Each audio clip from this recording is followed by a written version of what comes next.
Phone tapping కేసులో ప్రకంపనలు రేపుతున్నాయి. కేటీఆర్ను ప్రస్తుతానికి సిట్ విచారిస్తోంది.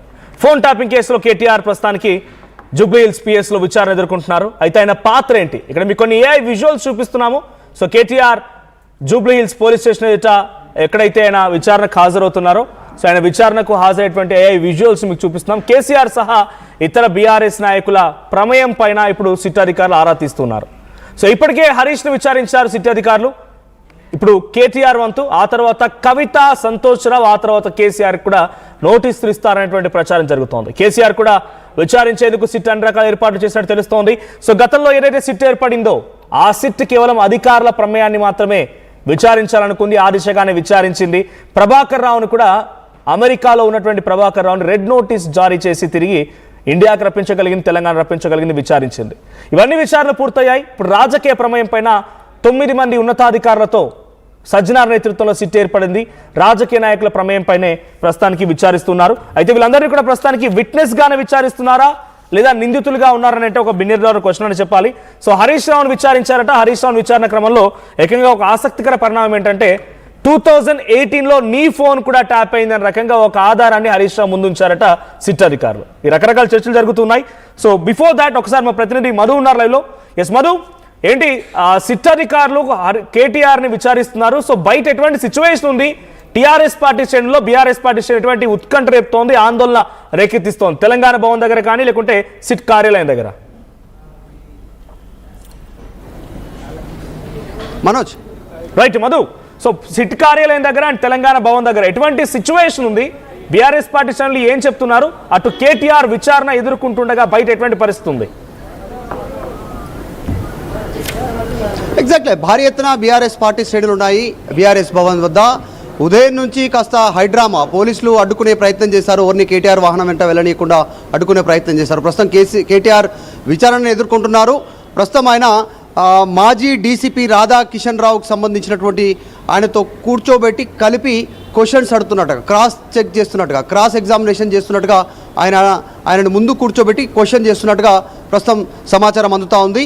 గతంలో సిట్కి సంబంధించినటువంటి ప్రస్తుతం ఏమడుగుతా ఉందంటే కేటీఆర్ని 2023లో బీఆర్ఎస్ పార్టీకి వచ్చినటువంటి విరాళాలకు సంబంధించినటువంటి వివరాలను తెలుసుకునే ప్రయత్నం చేస్తున్నట్టుగా తెలుస్తూ ఉంది. ఎందుకు ఇంతమంది విరాళాలు ఇచ్చారు? 8,000 ఫోన్లు ట్యాప్ అయ్యాయి. ఆ ట్యాప్ అయినటువంటి వాళ్ళలో చాలామంది బీఆర్ఎస్ పార్టీకి విరాళాలు ఇచ్చారు అనేటువంటి అంశాన్ని తెరపైకి తెస్తున్నట్టుగా తెలుస్తూ ఉంది. మరి ఇంకా కొన్ని కీలకంగా సమాచారం ఇచ్చినటువంటి వాళ్ళలో ప్రణీత్ రావు కానీ, ప్రభాకర్ రావు, రాధాకిషన్ రావు వాళ్ళతో వాట్సాప్ అండ్ సిగ్నల్ కాల్స్లోనే ఎందుకు మాట్లాడాల్సి వచ్చింది అనేటువంటి అంశాలను దృష్టి పెడుతున్నట్టుగా తెలుస్తూ ఉంది. దాంతోపాటు ఇంకా కొన్ని సిరిసిల్లలో కూడా వార్ రూమ్ ఏర్పాటు చేశారంట కదా, దానికి సంబంధించినటువంటి వివరాలు ఏంటి అనేటువంటిది కేటీఆర్ నుంచి రాబట్టే ప్రయత్నం చేస్తూ ఉన్నారు. ఇంకా కొన్ని కీలకంగా ఫోన్ ట్యాపింగ్కి సంబంధించినటువంటి సాఫ్ట్వేర్ పరికరాలు ఎక్కడి నుంచి తెప్పించారు, ఎవరు ఆర్డర్ ఇచ్చారు, ఎవరికి ఇచ్చారు, ఎవరి ఆదేశాల మేరకు వాటిని తెప్పించారు, ఇందులో మీ పాత్ర ఉంటే దానికి సంబంధించినటువంటి వారు వివరాలు రాబట్టే ప్రయత్నం చేస్తూ ఉన్నారు. ఇంకా కొన్ని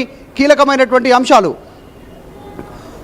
మీ బీఆర్ఎస్ పార్టీ అకౌంట్లోకి ఒక ప్రైవేట్ ఛానల్కి సంబంధించినటువంటి వ్యక్తి ద్వారా అకౌంట్లో డబ్బులు ఎలా జమ అయ్యాయి, ఎందుకు జమ అయ్యాయి అనేటువంటి వివరాలను కూడా ఫోన్లో ఇన్ఫర్మేషన్ రాబట్టే ప్రయత్నం చేస్తూ ఉన్నారు. ఆర్థికంగా లబ్ధి కోసమే ఫోన్ ట్యాపింగ్ చేశారు అనేటువంటిది గతంలో కొంతమంది పారిశ్రామికవేత్తలు ఇచ్చినటువంటి వాంగ్మూలాల సంబంధించినటువంటి ఆధారాలను కూడా కేటీఆర్ ముందుంచి క్వశ్చన్ చేస్తున్నారు అనేటువంటి వివరాలు బయటికి ప్రస్తుతం మాట్లాడుతూ ఉన్నటువంటి పరిస్థితి. కాంగ్రెస్ పార్టీ నాయకులు దీనిపైన రెస్పాండ్ అవుతూ ఉన్నారు. సో ప్రస్తుతానికైతే ప్రస్తుతం కేటీఆర్ విచారణను ఎదుర్కొంటున్నారు. హైడ్రామా కొనసాగుతూ ఉంది ఉదయం నుంచి కూడా. సో కేటీఆర్ ఉదయం మాట్లాడి వెళ్ళారు, మీరు కేవలం ఈ రాజకీయ పరమైనటువంటి కక్ష సాధింపులే, ఎక్కడ కూడా ప్రభుత్వంలో ఫోన్ ట్యాపింగ్ ద్వారా మేము తప్పు చేసింది లేదు, పోలీసులకు ఫోన్ ట్యాపింగ్ ప్రభుత్వానికి సంబంధం లేదు, మేము ప్రజాప్రతినిధులుగా ఉన్నటువంటి సిచ్యువేషన్ అనేటువంటి కేటీఆర్ వివరణ ఇచ్చారు. కానీ ప్రస్తుతం సుదీర్ఘంగా విచారణ కొనసాగే అవకాశం ఉంది. ఆల్రెడీ మధ్యాహ్నం 2:30 దాటింది. ఇంకా ఇన్వెస్టిగేషన్, ఈ విచారణ సాయంత్రం వరకు సుదీర్ఘంగా కొనసాగేటువంటి సిచ్యువేషన్ కొనసాగుతుంది. కేటీఆర్ని ఒక్కరినే అనుమతించారు, అడ్వకేట్ టీంని అనుమతించలేదు. ప్రస్తుతం రాధాకిషన్ రావు మాజీ డీఎస్పీతో కలిసి విచారిస్తున్నట్టుగా తెలుస్తా ఉంది. Right, thank you Madhu. So మొత్తంగా ఇది సిచ్యువేషన్. కేటీఆర్ ని ఒంటరిగా కాదు, కేటీఆర్ తో పాటుగా అటు రాధాకిషన్ రావు ఆయన డీసీపీగా ఉన్న టాస్క్ ఫోర్స్ డీసీపీగా పనిచేశారు. ఆయనను సైతం పెట్టి విచారిస్తున్నారట. సో అంటే ఇంకా చాలా కీలకంగానే కేటీఆర్ పైన సిట్ అధికారులు చాలా సీరియస్ గా ఉన్నట్టు తెలుస్తోంది. ఎందుకంటే నిన్న హరీష్ రావును విచారించినప్పుడు, నిన్న మొన్న హరీష్ రావును విచారించినప్పుడు ఒంటరిగా విచారించాను ఆయన్ని. ఒంటరిగా విచారించడంతో పాటుగా ఇక్కడ కొన్ని వార్తలు బయటకు వచ్చిన విషయం ఏంటంటే 2018లో హరీష్ రావు ఫోన్ సైతం ట్యాపింగ్కి గురైంది. ఒక ప్రైవేట్ మీడియా సంస్థతో చెప్పి హరీష్ రావు సంతోష్ రావు ఫోన్ ట్యాప్ చేయించాడు. సంతోష్ రావు హరీష్ రావు ఫోన్ ట్యాప్ చేశారని ఇటువంటి ఆధారాలను కూడా సిట్ అధికారులు హరీష్ రావు ముందుంచారంట. ఇప్పుడు కేటీఆర్, రాధాకిషన్ రావు ఇద్దరు విచారణ కొనసాగుతోంది. క్రాస్ క్వశ్చనింగ్ చేస్తూ ఉన్నారు. సో మొదటగా ఈ కేసు నమోదైంది March 10, 2024. ప్రభుత్వం వచ్చిన తర్వాత సుమారుగా 2 నెలల కాలంలో నమోదైతే ఇప్పటి వరకు సుమారుగా దీంట్లో 7గురిని అరెస్ట్ చేశారు. సో ప్రభాకర్ రావు A1 గా ఉన్నారు. తర్వాత ప్రణీత్ రావు, రాధాకిషన్ రావు, భుజంగరావు, తిరుపతన్న అండ్ శ్రవణ్ రావు, మొత్తంగా 6గురిని అరెస్ట్ చేస్తే దీంట్లో ప్రణీత్ రావు మొట్టమొదటిసారిగా అసలు ఈ కేసు ఫోన్ ట్యాపింగ్ అనేది బయటపడిందే ప్రణీత్ రావుతో. ప్రణీత్ రావు అనే వ్యక్తి డిఎస్పీగా సిరిసిల్ల జిల్లాలో పనిచేస్తూ ఉండేవాడు. సో కేటీఆర్ ప్రాతినిధ్యం వహిస్తున్నటువంటి నియోజకవర్గం జిల్లా పరిధిలో ఈ ప్రణీత్ రావు పనిచేస్తూ ఉండేవాడు. సో ఇప్పుడు ప్రణీత్ రావుకి కేటీఆర్ ఆదేశాలు జారీ చేశారా, కేటీఆర్ చేయమంటేనే ప్రణీత్ రావు చేశారు, ఇలా అనేక కోణాల్లో కూడా విచారణ జరుగుతోంది. మాట్లాడడం ఇదే అంశానికి సంబంధించి మనతో పాటుగా కాంగ్రెస్ నుంచి లింగం Yadav on Zoom and BJP నుంచి తాడూరు శ్రీనివాస్ గారు, తర్వాత బీఆర్ఎస్ నుంచి సుమిత్రానందన్ గారు ఉన్నారు. So let's start with BRS party. అసలు బీఆర్ఎస్ ఏమనుకుంటుంది? ఈ ఫోన్ ట్యాపింగ్ అనేది సుమారుగా ఇప్పటికే ఈ 2026 మార్చి కనుక వస్తే 2 ఏళ్ళు దాటిపోయి 3 ఏళ్ళు పడే అవకాశం ఉంది. ఇదొక ఇందాక ఉదయాన్నే కేటీఆర్ చెప్పినట్టుగా మనసు మమత కార్తీక దీపం సీరియల్ మాదిరిగా జరుగుతోంది. మరి దీంట్లో కాంగ్రెస్ పార్టీ ఏమైనా యాక్షన్ తీసుకుంటుందా, లేదు బీఆర్ఎస్ పార్టీ ఏదైనా దీనిపైన వివరాలు సమర్పిస్తున్నా చూడాలి. సో సుమిత్రానందన్ గారు, ఒడిసే కేటీఆర్ని ఒంటరిగా కాదు, బహుశా మీకు కూడా తెలియదు అనుకోండి, ఇప్పటివరకు రాధాకిషన్ రావుతో కలిపి విచారిస్తున్నారంట. మాజీ డీసీపీ ఆయన. సో ఆయనతో పాటు విచారిస్తున్నారు. క్రాస్ క్వశ్చనింగ్ జరుగుతోంది. సో కేటీఆర్ రోజు లాక్ అయినట్టేనా? ఎంత మాత్రం కాదండి. ముందు మీ ఏఐ వీడియో కొంచెం సరిదిద్దామని నేను సూచన చేస్తా ఉన్నా. కేటీఆర్ గారు చాలా ప్రసన్న వదనంతో, చెరగని చిరునవ్వుతో మరి సిట్ ముందుకు వెళ్ళడం, హాజరవడం జరిగింది. అక్కడ జరుగుతున్న మీరేదో భయంగా ఉన్నట్టు, ఆయన ఏదో భయకంపితులుగా లోపలికి వెళ్తున్నట్టు, ఇది మాత్రం బీఆర్ఎస్ గా నేను ఖండిస్తున్నాండి. ఏఐ వీడియో పూర్తిగా ఆయన ఉన్న దానికి విరుద్ధంగా ఉన్నది.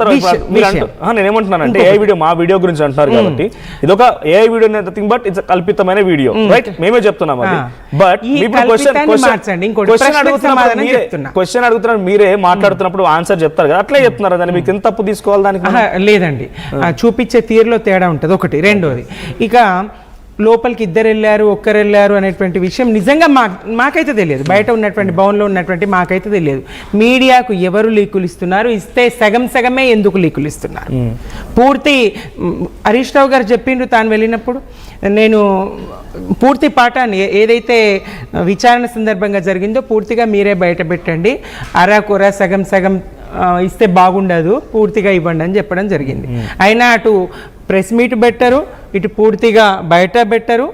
మరి వాళ్ళకు అనుకూలంగా మలుచుకొని కాదన్నారు, లేదన్నారు, అవునన్నారు. హరీష్ రావు గారిదే ఇప్పుడు మిమ్మల్ని సాక్షులుగా పిలిచినామని చెప్పారు, సాక్షులు కాదు మీ ఫోనే ట్యాప్ అయిందని చెప్తారు. ఎస్, నిఘా వ్యవస్థ ఎవరిదైనా చేయవచ్చు, నిఘా వ్యవస్థ ఎవరిదైనా చేయవచ్చు.